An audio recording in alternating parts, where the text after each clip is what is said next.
Diffuse esophageal spasm is defined as non-peristaltic spontaneous contraction of esophageal body in which the several segments of esophagus contract simultaneously prevent the advancement of food bolus.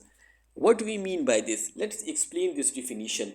In normal circumstances, whenever there is a food bolus in esophagus, as a result of this food bolus, there will be a coordinated contraction in esophagus, and this coordinated contraction will help the food bolus to pass forward.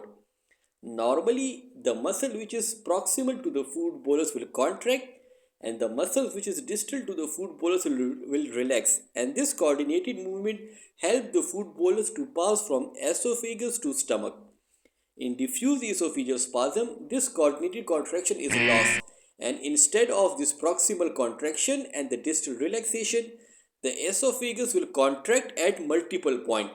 This multiple spontaneous contraction will result in loss of normal peristaltic movement and the food bolus will stuck in esophagus. This multiple spontaneous contraction normally occur in the body of esophagus. The lower esophageal sphincter will function normally. Clinically, the patient will present with non-cardiac chest pain, and this chest pain will mimic angina, mean that it will radiate to the jaw, arm and back. So it is very important to rule out the MI in case of diffuse esophageal spasm. Apart from this, the patient can have a dysphagia, mean difficulty in swallowing, but the regurgitation is uncommon because the food bolus is stuck, so there will be no regurgitation, but the dysphagia is very common clinical feature. To diagnose the diffuse esophageal spasm, the most accurate diagnosis is esophageal manometry. By the esophageal manometry, we mean that we measure the pressure in esophagus.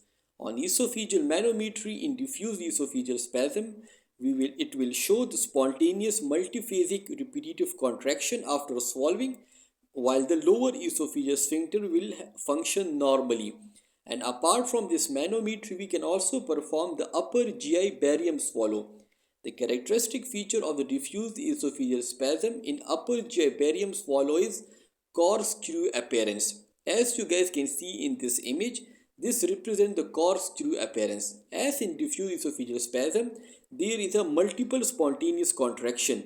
So when the esophagus is contracted at multiple points, it will represent the corkscrew. Here is a corkscrew, and this is a corkscrew appearance of esophagus in diffuse esophageal spasm. After diagnosis, now come toward the treatment of diffuse esophageal spasm. Remember that there is no completely effective therapy and the failure rate is very high, but we can treat the diffuse esophageal spasm medically. The medical treatment include a calcium channel blocker and nitrate. This will decrease the amplitude of esophageal contraction, and apart from that, we can also use the tricyclic antidepressant. It will give us symptomatic relief.